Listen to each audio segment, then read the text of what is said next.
Hey guys, here's another step for the movie poster series. So in this lesson I've already set up the image for the movie poster, and I'm ready to start adding elements.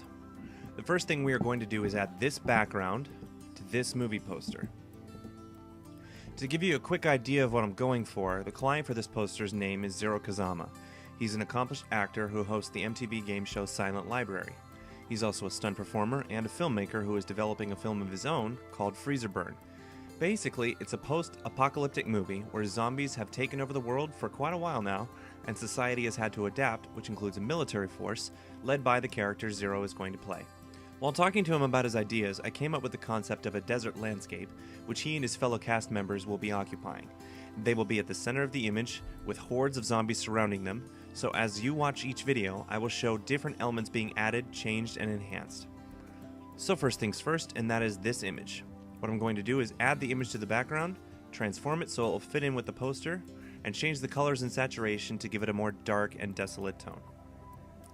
So the first thing we're going to do is move this image over. It's really quite simple. You take the move tool and you click and drag into the tab that says Freezer Burn, and you drop.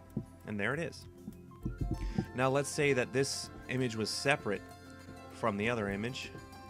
Same concept, you click and drag into the image, and there you go. Pretty simple.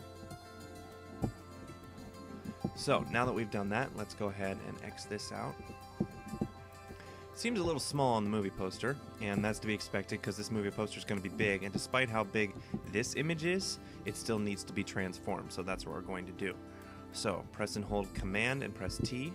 You get the little brackets that allow you to transform.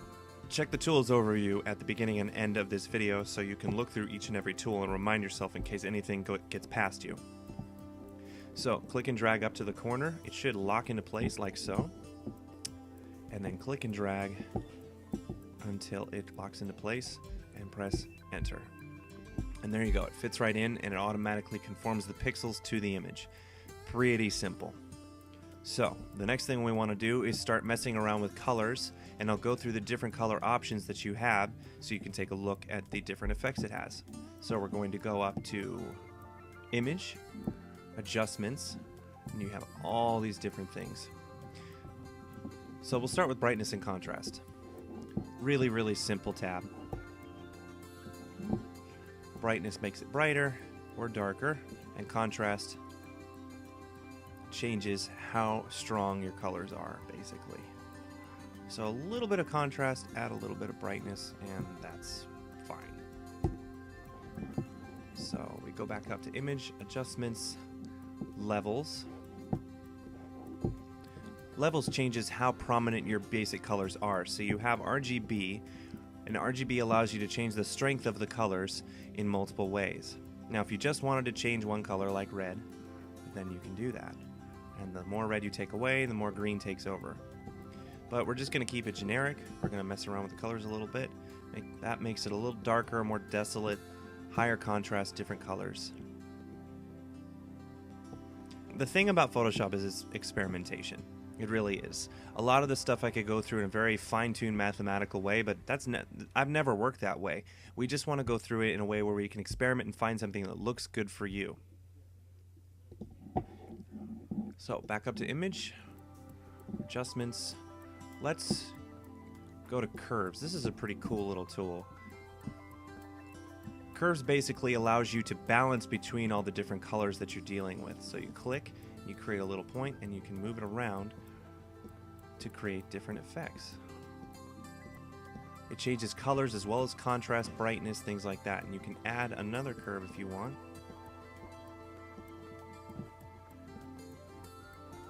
And there you go. We get a lot of contrast. We get this really artistic kind of look with this tool. But I don't want to lose too much detail because I want the freedom to change it around more when I come back to it. So press OK. Image, Adjustments. Let's change the color balance. Now with color balance, you have the ability to change the colors either with your mouse or mathematically, and you can switch around between the shadows, midtones, and highlights. We'll just stick with midtones, and we'll mess around with it. It's a little too red, but it gets an interesting effect. We'll just add a little red, change it to a little bit of green to kind of give it a desolate experience and add a tiny bit of yellow. And there we go. It's starting to lose saturation, but you can actually change the saturation even itself. So adjustments, hue, and saturation. The more you bring down the saturation, the less the colors there are. So we'll bring it down just a little bit to add to the desolation type of experience we have. Remember, in the future, everything's dead, so we want to make it look dead. So I think that's enough for now. I think we've got a good idea of what we're doing. Just to give you an idea of where we started from, that's what it used to look like, and that's what it looks like now. Again, used to look like, looks like now. Very dramatic effect. So one more thing that we're going to do before we move on is we're going to remove the credit of Jan Parker's photo, which is a beautiful photo, by the way, Jan Parker. Thank you very much. And we're going to make it so we can't see it. So we're going to go to the spot healing brush tool. Make sure your brush is big enough at the top so it'll fill this area. Cover it up. And let Photoshop do its work. And there you go, it's gone. So we've got a newly colored image. It looks a little more dramatic, but I'm not quite satisfied with the way that the clouds look, so I'm going to remove that background and give it a different look, which I will cover in the next video.